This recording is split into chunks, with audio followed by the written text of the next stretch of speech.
दुर्योधन का ननिहाल गंधार कहलाता था। 1805 में पंडित नंदराम टिक्कू वहां प्रधानमंत्री थे। उन्होंने कभी नहीं सोचा था कि कुछ सालों के बाद यह अफगानिस्तान बन जाएगा और यहां से सारे हिंदू खत्म हो जाएंगे, लेकिन हुआ। महाराजा रणजीत सिंह पंजाब के राजा थे। उन्होंने कभी नहीं सोचा था कि पंजाब के दो टुकड़े हो जाएंगे और आधे पंजाब से जो पाकिस्तान बन जाएगा वहां से हिंदू, जैन, बौद्ध, सिख खत्म हो जाएंगे, लेकिन हुआ। छत्रपति शिवाजी महाराज ने कभी नहीं सोचा था कि महाराष्ट्र की पूरी डेमोग्राफी बदल जाएगी, मुंबई की डेमोग्राफी बदल जाएगी, पुणे की डेमोग्राफी बदल जाएगी, नागपुर की डेमोग्राफी बदल जाएगी, लेकिन वो हुआ। रानी अहिल्याबाई होलकर ने कभी नहीं सोचा था कि इंदौर में, भोपाल में, उज्जैन में लव जिहाद होगा, बहन बेटियों को फंसाया जाएगा, लेकिन वो हो रहा है। जो हमारे पूर्वजों ने नहीं सोचा था वो सब हो रहा है। पंजाब के दो टुकड़े हुए।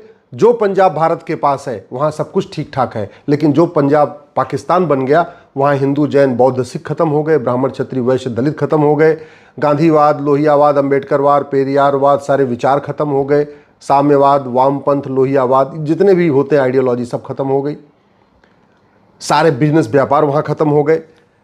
जो पंजाब पाकिस्तान बन गया वहाँ के मठ मंदिर खत्म हो गए, गुरुद्वारे खत्म हो गए, वहाँ पे जैन मंदिर खत्म हो गए, बौद्ध मंदिर खत्म हो गए, रविदास जी के मंदिर खत्म हो गए, सब खत्म हो गए। ऐसे ही बंगाल के दो टुकड़ा हुआ। और जो बंगाल भारत में है वहाँ तो फिर भी स्थिति ठीक है, लेकिन जो बंगाल बांग्लादेश बन गया, आज वहाँ हिंदुओं का घर जलाया जा रहा है, बहन बेटियों की हत्या हो रही है, बलात्कार हो रहा है, उनके मकान दुकान लूटे जा रहे हैं। और बांग्लादेश में हिंदुओं के पास दो ऑप्शन है, या तो कन्वर्ट हो जाओ या तो भाग जाओ। अगर कन्वर्ट नहीं हुए और बांग्लादेश में रहोगे तो लूटेंगे, मारेंगे, हत्या करेंगे, बलात्कार करेंगे, घर जलाएंगे, खेत खलिहान पे कब्जा करें। दुर्भाग्यवश इतने दिन के बाद भी अभी भी वही पुराना तराना, मजहब नहीं सिखाता आपस में बैर रखना, कुछ बात है कि हस्ती मिटती नहीं हमारी, हस्ती मिट रही है, बस्ती मिट रही है, इसके बावजूद अभी तक होश ठिकाने नहीं आ रहा। अच्छा, बाकी उनका तो समझ में आता है, जो नेता हैं, अभिनेता हैं, लेखक हैं, बुद्धिजीवी हैं, वो तो सब पैसे पे हैं, बिके हुए। आम जनता की आंख नहीं खुल रही है। अभी भी आम जनता नेताओं के, अभिनेताओं के, लेखकों के, बुद्धिजीवियों के भरोसे बैठी हुई है। मुझे एक चीज़ बताओ, पाकिस्तान का विभाजन 1947 में हुआ तो सबसे पहले नेता, अभिनेता, लेखक, बुद्धिजीवी भागे थे या वहाँ के लोगों की मदद किए थे? ये अभी 2025 में जब बांग्लादेश में हिंदुओं का घर जल रहा है, कोई नेता, अभिनेता, लेखक, बुद्धिजीवी, पत्रकार, कलमकार, चैनल, यूट्यूबर, कंटेंट क्रिएटर उनकी जाके मदद कर रहा है या लोग अपना घर बचा रहे हैं? ऐसे ही 25 साल के बाद जब भारत में आगजनी शुरू होगी, सामूहिक हत्या शुरू होगी, नरसंहार शुरू होगा, बलात्कार शुरू होगा, जो 1947 में शुरू हो रहा था, जो कुछ हो रहा था वो सब 2047 में शुरू होगा। तो आज के नेता, अभिनेता, लेखक, बुद्धिजीवी, पत्रकार, कलमकार आपका घर बचाने नहीं आएंगे। सबसे पहले वो खुद ही भाग जाएंगे, और जो नहीं भाग पाएंगे तो वो अपना घर बचाएंगे, आपका घर बचाने तो नहीं आएंगे। इसलिए मैं कह रहा हूं, दल गुलामी छोड़ दीजिए। भारत बहुत बड़े खतरे पे है। दुनिया में सबसे ज़्यादा मदरसे भारत में खुल रहे हैं, दुनिया में सबसे ज़्यादा मरकज़ें भारत में खुल रही हैं, दुनिया में सबसे ज़्यादा लव जिहाद भारत में हो रहा है। 1000 बेटियां प्रतिदिन लव जिहाद का शिकार हो रही हैं, और ये रोका जा सकता है। मैं गारंटी के साथ कहता हूं 100% लव जिहाद रोका जा सकता है, लेकिन उसके लिए नियम कानून बदलना पड़ेगा। भारत में लैंड जिहाद हो रहा है। अंग्रेज़ों ने वो 1894 का वक्फ एक्ट बना के सारी ज़मीन मिशनरियों को दे दिया। उसके बाद जिन्ना ने वक्फ एक्ट बना के सारी ज़मीन मुस्लिम्स को दे दिया। नेहरू ने फिर उसके बाद कानून बनाया, वो तो महा खतरनाक कानून बनाया। 40 लाख एकड़ ज़मीन पे वक्फ बोर्ड दावा ठोक के बैठा हुआ है। जो फॉरेस्ट एक्ट है इतना घटिया है, इतना सड़ा है, जंगलों पे कब्जा होता जा रहा है, नदियों के किनारे कब्जा होता जा रहा है। कानून घटिया है, इसलिए आर्मी कैंट एरिया के बगल में, एयरफोर्स स्टेशन के बगल में, बंदरगाहों के बगल में, हाईवे के किनारे, एक्सप्रेसवे के किनारे, रेलवे लाइन के किनारे कब्जा होता जा रहा है, झुग्गियाँ बनती जा रही हैं। और फिर भी आप शांत होकर बैठे हुए हैं, तो फिर आपसे बड़ा कोई दल गुलाम नहीं है। और फिर ध्यान रखिएगा, अपनी बर्बादी के लिए आप जिम्मेदार हैं। अगर आप अभी भी अपने सांसदों से मिलके, विधायक से मिलके जाके नहीं बता रहे कि आपके अगल बगल क्या हो रहा है, क्या स्थितियां बन रही हैं, क्यों इस तरीके की चीज़ें हो रही हैं, इनका समाधान क्या है, अगर आप जाके नहीं बता रहे तो अपनी बर्बादी के लिए आप खुद जिम्मेदार हैं। ड्रग्स जिहाद इतनी बुरी तरीके से फैला हुआ है, ऐसा कोई स्कूल, कॉलेज, यूनिवर्सिटी नहीं है जहाँ पे ड्रग नहीं पहुँच रही है, जहाँ ड्रग नहीं फैलाई जा रही है। आपको क्या लगता है ये ड्रग की समस्या लाइलाज समस्या है? आपको क्या लगता है ड्रग की समस्या ये विश्वव्यापी समस्या है? मैं गारंटी के साथ कहता हूँ 1 साल के अंदर भारत ड्रग फ्री हो सकता है। 1 साल के अंदर, साल भर के अंदर 100% लव जिहाद बंद हो सकता है। साल भर के अंदर अवैध निर्माण बंद हो सकता है, लैंड जिहाद बंद हो सकता है, और साल भर के अंदर भारत ड्रग फ्री हो सकता है। 1 ग्राम आपको यहां गांजा नहीं दिखेगा, 1 ग्राम आपको चरस हीरोइन नहीं दिखेगी, ये मैं गारंटी के साथ कहता हूं। ऐसा कानून बनाया जा सकता है, लेकिन हम सीख ही नहीं रहे, बातें करते रहते हैं। लोहा लोहे को काटता है जानते हैं, लेकिन उसके हिसाब से कानून नहीं बना रहे। सब कहते हैं न रहेगा बांस न बजेगी बांसुरी, इससे ये बातें खूब करते हैं, लेकिन ये जो अपराध हो रहा है इसका बांस कहां से है, वो बांस कैसे खत्म होगा, ये बांसुरी क्यों बज रही, उस पर काम ही नहीं करते। भगवान श्री राम ने कहा भय बिन होय न प्रीत, उस सिद्धांत को लागू नहीं कर रहे। भगवान कृष्ण ने कहा सठे साठ्यम समाचरित, उस सिद्धांत को लागू नहीं कर रहे। एक इंटरनेशनल साजिश के तहत पूरे देश में पॉर्न वेबसाइट खुलती चली जा रही है बड़ी तेजी के साथ। तो पहले हमारे यंग जनरेशन ड्रग में एडिक्ट हो रही है, नशे में डूब रही है, और उसके बाद पॉर्न में एडिक्ट हो जा रही है, ब्लू फिल्में देख रही है, अश्लील फिल्में बन रही हैं, अश्लील सीरियल बन रहा है, अश्लील जो है OTT पे और भी चीज़ें आ रही हैं। क्यों? ये रोकी नहीं जा सकती क्या? अश्लीलता रोकने के लिए कोई हमें चंद्रमा पे जाना पड़ेगा, मंगल पे जाना पड़ेगा? अश्लीलता रोकने के लिए कोई हमें अग्नि मिसाइल या ब्रह्मोस मिसाइल रोकने चाहिए क्या? सिंपल कानून बनाना है। समझ में नहीं आ रहा कानून क्यों नहीं बना रहा है, किसके प्रेशर में कानून नहीं बन रहा है, क्यों नहीं इसके ऊपर चर्चा हो रही है? अरे और कोई चर्चा करे न करे, लेकिन आपके बच्चे, आपके रिश्तेदार, आपके नातेदार नशेड़ी हो रहे हैं, ड्रग में डूब रहे हैं, पॉर्न में डूब रहे हैं, आप तो आवाज उठाओ ना, सोशल मीडिया पे आवाज उठाओ, सांसद से मिलके बोलो, विधायक से मिलके बोलो। आप नहीं बोलोगे तो कौन बोलेगा? भारत में बहुत बड़े पैमाने पे इन्फिल्ट्रेशन जिहाद चल रहा है, घुसपैठ जिहाद हो रहा है। 6 करोड़ घुसपैठी आ चुके हैं, और मैं कह रहा हूं NRC के जरिए अगर घुसपैठियों को पहचानेंगे, NRC फेल हो जाएगी। असम की NRC फेल हो चुकी है।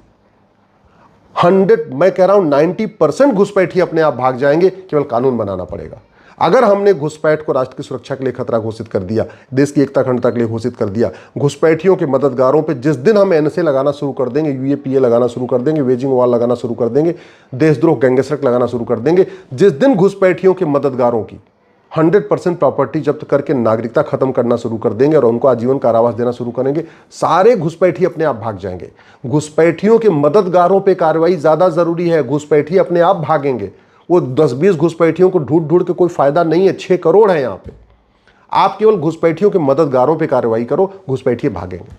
धर्मांतरण कोई लाइलाज समस्या नहीं है। 1500 परिवार पर डे कन्वर्ट हो रहे हैं। 1500 परिवार का मतलब जानते हैं आप? 10,000 हिंदू पर डे कन्वर्ट हो रहे हैं। इसका मतलब साल में 40 लाख हिंदू कम हो रहे हैं। स्वामी विवेकानंद जी कहते थे हिंदू जब कन्वर्ट होता तो हिंदू कम नहीं होता, हिंदुओं के दुश्मन की संख्या बढ़ती है। और यही कड़वी सच्चाई है। जो कश्मीर में हमारी बहन बेटियों का जिन्होंने सिंदूर उजाड़ा, वो सारे कन्वर्टेड हिंदू हैं। ये अफजल गुरु, बुरहान वानी, अजमल कसाब, जितने भी अलगाववादी हैं, जितने भी कट्टरपंथी हैं, जितने भी जिहादी हैं, जितने भी जमाती हैं, चाहे वो PFI हो या और भी संगठन, ये हैं क्या? सब कन्वर्टेड हिंदू हैं। ये Arab, Dubai, Kuwait, Bahrain, Abu Dhabi से नहीं आए, सब यही हिंदू थे। कोई ब्राह्मण था, कोई क्षत्रिय था, कोई वैश्य था, कोई दलित था। कन्वर्जन इतना बड़ा खतरा है, फिर भी कन्वर्जन कराने वाले मिशनरियों, घुसपैठियों की फंडिंग हम नहीं रोक पा रहे। फंडिंग रोकना की कोई इतनी बड़ी समस्या है क्या? फंडिंग तो 6 महीने के अंदर रुक सकती है। और धर्मांतरण मैं गारंटी के साथ कहता हूँ 100% रुक जाएगा 6 महीने के अंदर। बस सठे साठ्यम समाचरित भय बिन होय न प्रीत, इस सिद्धांत को अपनाना है तो फट से रुक जाएगा। भारत में किडनैपिंग जिहाद हो रहा है। आदिवासियों के बच्चों को किडनैप किया जा रहा है। जो बिहार के, झारखंड के जो बेचारे लेबर का काम करते हैं, मजदूरी करते हैं, वो जाके घर बनाते रहते हैं, लेबर का काम करते रहते हैं, झुग्गी में उनके बच्चे किडनैप हो जाते हैं। पुलिस ढूंढ नहीं पा रही। एक केस आया था, 75,000 बच्चे किडनैप हुए झारखंड के, आसाम के, बंगाल के, बिहार के, और 75,000 बच्चे जाके केरल में मिले, यतीम खानों में मिले। उनका खतना हो चुका था, उनका नाम बदल दिया था, उनको कन्वर्ट कर दिया गया था। भारत में कन्वर्ट करने के लिए किडनैप किया जा रहा है, किडनैपिंग जिहाद चल रहा है। क्यों चल रहा है? क्योंकि हमारा कानून घटिया है, हमारी न्यायिक व्यवस्था सड़ी हुई है, हमारी पुलिस व्यवस्था सड़ी हुई है, हमारे पास नार्को पॉलीग्राफ ब्रेन मैपिंग कानून नहीं है, हमने जस्टिस विद इन ईयर लागू नहीं किया, हमने धर्मांतरण कराने वालों और किडनैपिंग करने वालों की 100% प्रॉपर्टी जब्त करने, नागरिकता खत्म करने और आजीवन कारावास फांसी देने के लिए कानून नहीं बनाया। और कानून बनाने की क्या लागत आती? कुछ नहीं। हाईवे बनाने, एयरपोर्ट बनाने, रेलवे बनाने, सब कुछ बनाने की लागत आती है। कानून बनाने कोई लागत होती है क्या? नहीं। तो फिर क्यों नहीं बन रहा है? ये आपको पूछना चाहिए अपने सांसद से, ये पूछना चाहिए अपने विधायक से। भारत में एजुकेशन जिहाद चल रहा है। जगह जगह मदरसे खुलते जा रहे हैं, जगह जगह जो है मरकजें खुलती जा रही हैं, जगह जगह मिशनरी स्कूल खुलते जा रहे हैं। क्यों? माइनॉरिटी के नाम पे। हमने माइनॉरिटी कमीशन बना दिया, माइनॉरिटी फिल्म मिनिस्ट्री बना दिया, मजहब के नाम पे नियम कानून शुरू कर दिए, मजहब के नाम पे। तो किस बात का संविधान रह गया?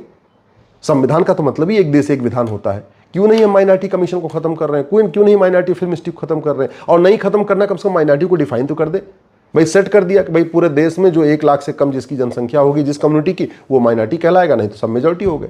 सेकुलर, जब भारत को सेकुलर डिक्लेयर कर दिया, फिर माइनॉरिटी मेजॉरिटी क्यों, फिर minority commission, minority film institute क्यों, फिर माइनॉरिटी स्कूल, मदरसा मिशनरी स्कूल क्यों, फिर मॉन्टेसरी स्कूल क्यों। एजुकेशन जिहाद चल रहा है, बड़ी प्लान्ड वे में चल रहा है, लेकिन हम कुछ नहीं कर पा रहे। भारत में इकोनॉमिक जिहाद चल रहा है, हलाल जिहाद चल रहा है। इस घटिया जीएसटी सिस्टम के कारण, इस घटिया इनकम टैक्स सिस्टम के कारण, ये घटिया टैक्स सिस्टम के कारण सारे बिजनेस व्यापार हाथ से निकलते चले जा रहे हैं। उस पर कोई चर्चा ही नहीं हो रही है। व्यापारी परेशान है, मिडिल क्लास परेशान है, इनकम टैक्स दे दे के परेशान है। हम क्यों नहीं सारे टैक्स खत्म करके एक्सपेंडिचर टैक्स लागू कर देते, वन नेशन वन टैक्स लागू कर देते। कम से कम ये जो इकोनॉमिक जिहाद चल रहा है, जो हलाल जिहाद चल रहा है, ये बंद तो हो जाएगा ना। भारत में पॉपुलेशन जिहाद चल रहा है, 90,000 बच्चे पर डे पैदा हो रहे हैं, 90,000। सरकार 2 करोड़ घर बना के देती है, 10 करोड़ बेघर पैदा हो जाते हैं। सरकार 2 करोड़ रोजगार देती है, 10 करोड़ बेरोजगार पैदा हो जाते हैं। क्या ये पॉपुलेशन रोकने के लिए कोई सूर्ययान बनाना पड़ेगा, मंगलयान बनाना पड़ेगा, चंद्रयान बनाना पड़ेगा? ये पॉपुलेशन रोकने के लिए कोई अग्नि ब्रह्मोस मिसाइल बनाना पड़ेगा क्या? आप तो कहोगे नहीं, कुछ लोग नहीं मानेंगे। अरे 100% मानेंगे। सीधे सीधे हम दो हमारे दो को सिटीजनशिप से जोड़ दो, नागरिकता से जोड़ दो। जो हम दो हमारे दो मानेगा वो भारत का नागरिक कहलाएगा, जो हम दो हमारे दो नहीं मानेगा भारत का उसकी नागरिकता खत्म। गारंटी के साथ सब मानेंगे।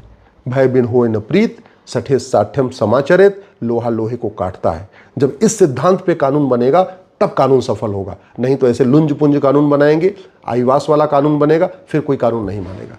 मेरी बात ठीक लग रही हो इस वीडियो को अधिक से अधिक शेयर करिए। ऐसी ही और वीडियो को देखने के लिए चैनल को सब्सक्राइब कीजिए, वीडियो को लाइक कीजिए, कमेंट कीजिए और शेयर कीजिए।